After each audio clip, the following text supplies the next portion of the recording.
Hey guys, welcome back. We'll be continuing with the Bayonetta series today. I don't exactly recall what happened last time. I believe we had just defeated John in a flashback segment, and Bayonetta was in tree, I believe. I'm not exactly sure. Let's see. Yeah. So we just defeated John, so we'll be going back, trying to get used to the controls again. It's been a while.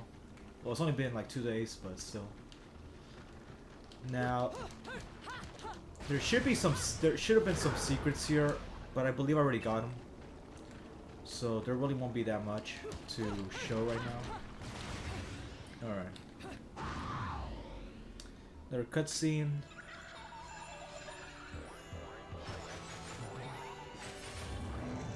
I don't know why. I find these particular angels to be the most creepy. I'm not exactly sure why. Maybe it's because of the fact that they portray human faces, and that happens.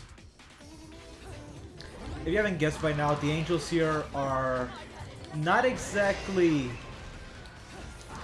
aren't exactly holy in every sense of the word.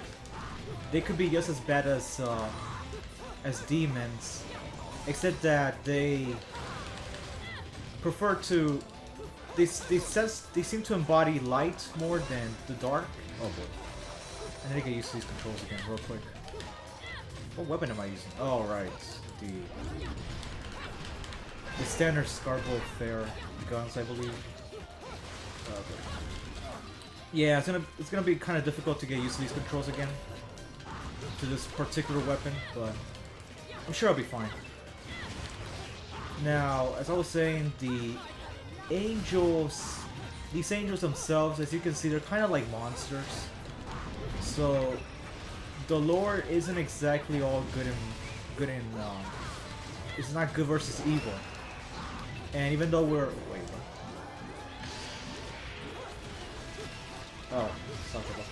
yeah, some of these controls I don't really use too often because I tend to use other weapons. So you might see me from time to time be surprised that Bayonetta is doing a certain animation that I hadn't seen before. So the angels here don't exactly embody good. They're their own type of class. While the infernal demons do tend to be more grotesque and seem to not really care, the angels themselves are just as bad, but they're more around the lines of they portray themselves as being the right path, even though what they tend to embody isn't exactly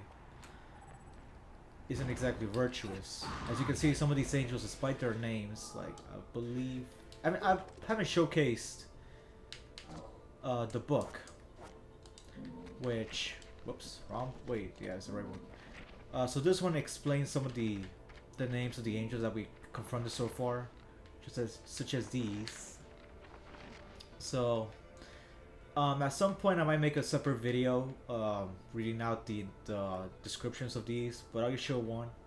Obviously the archangels, one of the lowest class that we confronted. So as you can see, like it says here that humans with deep faith often feel these angels closest to their hearts. It is believed that a grimly halo atop an affinity's head lights the path for those who have lost their path. The religious articles equip tools they used to strike down those with sully hearts. So these beings seem to be what they embody. Seems to be what people or humanity gets out of them. Like they look more beautiful, and I mean, compared to the demons, they do look better, but doesn't exactly mean that they're on the right path. Now, I don't know what the... Oh, extra bullet. I just skipped over this. Whoops. So we're meant to use the statues in order to activate the lightning.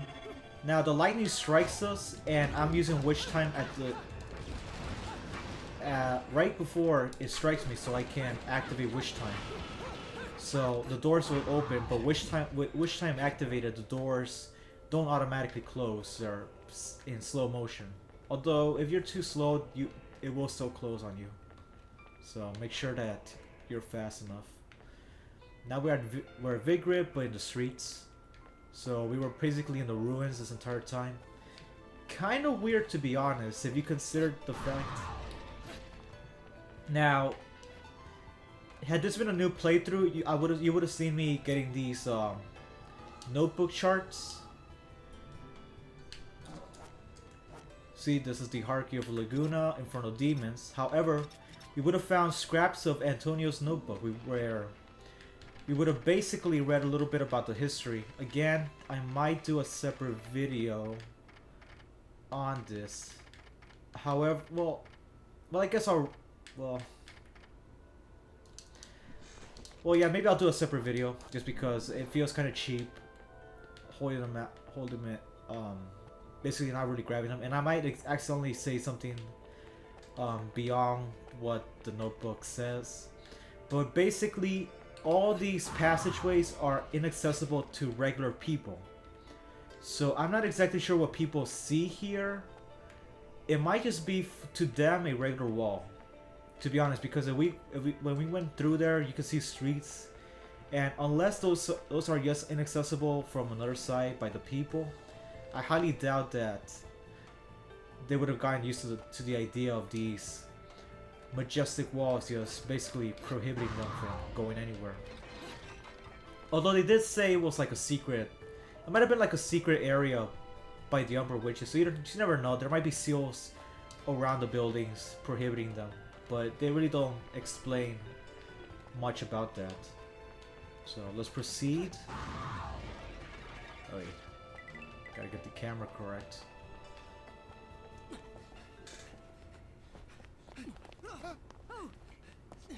A new character.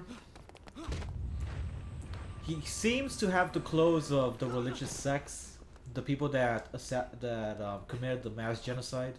I mean suicide. Gosh, but or at least the standard Vigrid clothing. I find him hilarious, to be honest, because as you can see, he's pretty much a womanizer.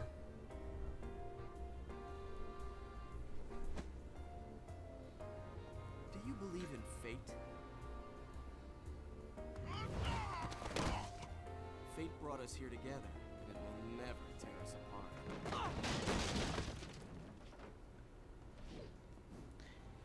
This guy's going to be a major character, as you can probably have guessed by now.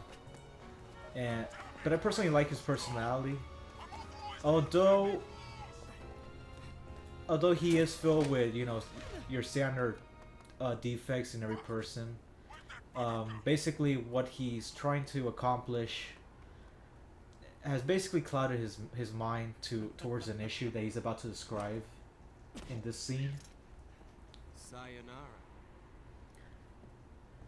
Now, this guy's basically, I guess you could say he's a journalist of sorts, but at the same time, he also behaves as a detective of sorts, where he's trying to find clues towards ancient. Well, basically the history of the ancient past. So in this case, he's researching about the Umbra Witches and the Lumen Sages. Now does it? Bayonetta.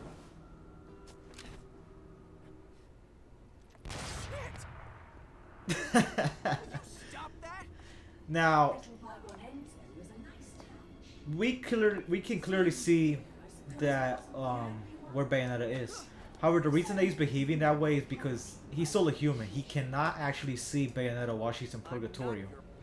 So, but he has he's basically guessing where she's at based on her perfume, which Bayonetta, for whatever reason, does not change. And Bayonetta basically, I mean, basically he treats him as a child because this is something that took place 20 years ago. He's having a flashback of this event. And clearly there's a lake, and that is the coffin where Bayonetta was sealed. Now, this all took place, I mean, what? John said that she was sleeping for 20 years ago. So as you can see, from his perspective, Bayonetta was summoned from a lake, and his father ended up dead. But that is not the entire story. But at the same time he's filled with vengeance. But he's not looking for a physical type of vengeance where he gets revenge by killing her. No, he wants to expose her to the world for what she is, which is pretty difficult in itself, as basically the Lumen Sages and the Umber Witches lore isn't really known to many, and with them gone, they're basically a myth. At the same time, he can't even see the fact that the angels are attacking. So to him, he thinks that Bayonetta is attacking him, which is not really the case. He's actually trying to save her. I mean, she's trying to save him. There's no rosemary in the perfume. After all, rosemary is a demon repellent. Now this is implying that she herself was not the killer. And yet he couldn't identify her smell until much later when the angels appear. So that's kind of a spoiler that the angels themselves have something to do with his father's death. Although there's still more to it, so.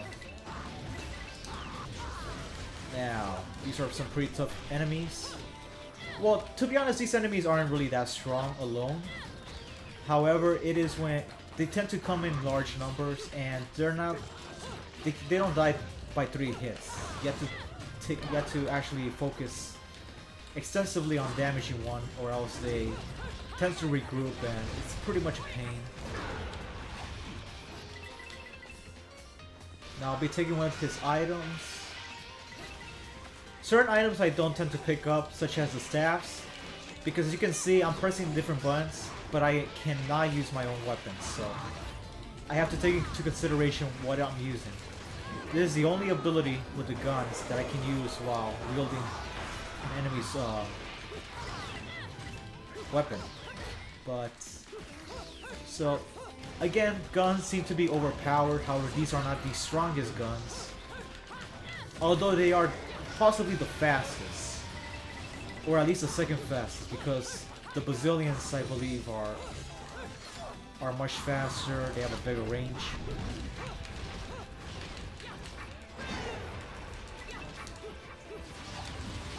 Like you can see, you can pretty much do a bunch of combinations. I tend to go for a faster approach. You could basically either tank hits or deal massive damage. However, it's kind of better just to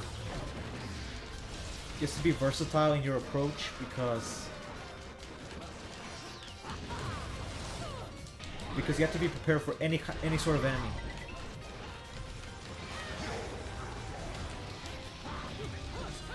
Now, oh gosh, that guy's tough. Oh man, I almost died. If I get hit by that big guy, I might lose. I don't recall if the original Bayonetta had a point where no matter how much HP you have, as long as you have more than one, you can survive one hit. I don't believe that's the case. I'm not sure, so I don't want to take the risk of getting hit by the big guy. Now that guy, regardless, is going to run away. He's a coward.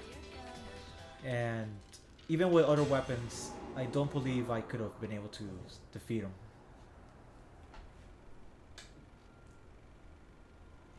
You only run away so fast because you've got something to run from. Me! But now, you can't escape me forever.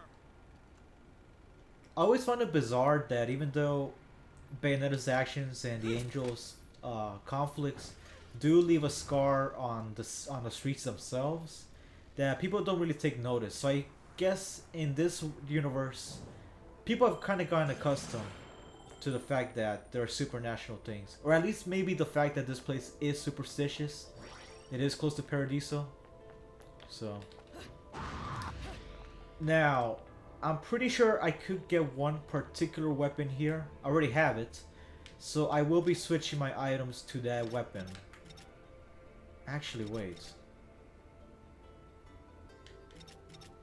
I'm pretty sure the weapon that I get in this chapter is the Shuraba. Basically a katana weapon. It is primarily used for close range combat, although it does have some use as a melee weapon. So I will be switching one pair of my weapons to that. Wait, why can't I? Oh right, in the first Bayonetta. Wait, no, doesn't make sense. Can I not switch to the other weapons? What's going on? Oh, I guess. Oh, alright. Oh, I was thinking of Bayonetta 2. I guess in the first Bayonetta, the katana can only be used with your arms. They can't be attached to your legs, which is it's a huge shame. However, as you can see, the katana is slightly faster, although I don't have the versatility of my guns. Although I still can use the guns on my legs, so I'll be using this weapon. I feel more comfortable than using guns. Now, wait. All right, I was pretty sure something was gonna happen here, but I guess I was wrong. No, never mind. I guess I just have bad timing. Whoa. That was not a cutscene. If you literally did not jump on that moment, it would have killed you. Instant KO. Now, every time these angels appear, they'll always be doing some type of attacking animation at the end. Those attacks are happening in real time, so if you don't dodge instantly, you will get smacked. So, for much harder playthroughs, you should probably be more careful.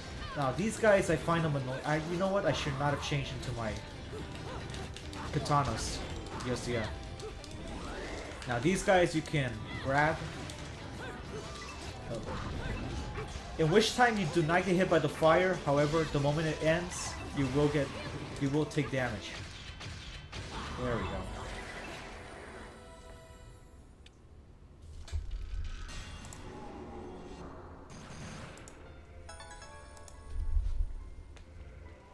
All right. Seems pretty good. Now, it looks like you want to keep progressing. You don't want to do that. Recall that what do you call them? Like, there's a specific name, but I guess it's like a train buggy or something. Basically, it somehow broke, probably caused by the angels, of course. As you can see, the angels have no real. They don't really care if humans pretty much die for their actions, so I mean they can be pretty barbaric. Now this here, these are portals where you can do specific challenges. Now I might not do it. I'll just enter it just so you can see. Enter the alpha. That's basically the name, the ancient name for Paradiso.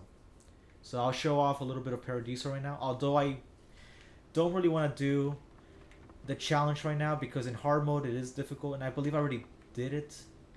So, oh, never mind. Alright, so each one has a specific requirement. The very first one, limited kicks and punches.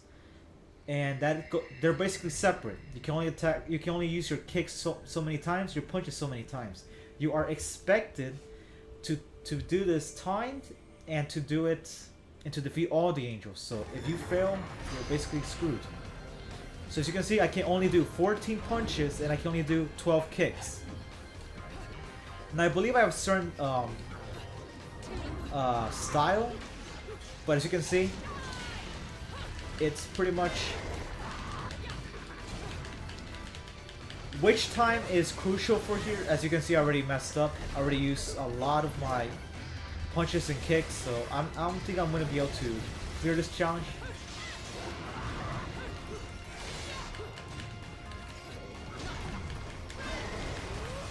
So the way I would have gone this is, it is the very first one. So what you should do for this challenge would have been, Wait, did I die? Oh, hopefully it doesn't like restart the chapter. Well, I lost basically. I didn't die. I actually just used all my kicks and punches, so I lost this challenge. Now, for me personally, I would have used Witch Time at the very last second and tried to activate the technique where you can like shoot out bullets for a long periods of time, because bullets don't really count, and you're technically not moving your leg, so it doesn't count as a kick or punch or anything. However, I won't be doing this right now. And the katana is not as great as in Bayonetta 2, but it's still pretty decent. I can also charge my moves. I believe I can also charge my guns. No. But I can't charge the katana. So, as you can see, you basically have a lot of options for how you want to play the game. But with that being said, I mean, it's already the end of the episode, so I think I'll end it up here. Next episode, we will see if we can potentially complete this chapter. This game is actually pretty long. Or maybe I'm just bad. Probably the latter. But with that, I'm pretty much ending the episode. So, see you guys later. Bye.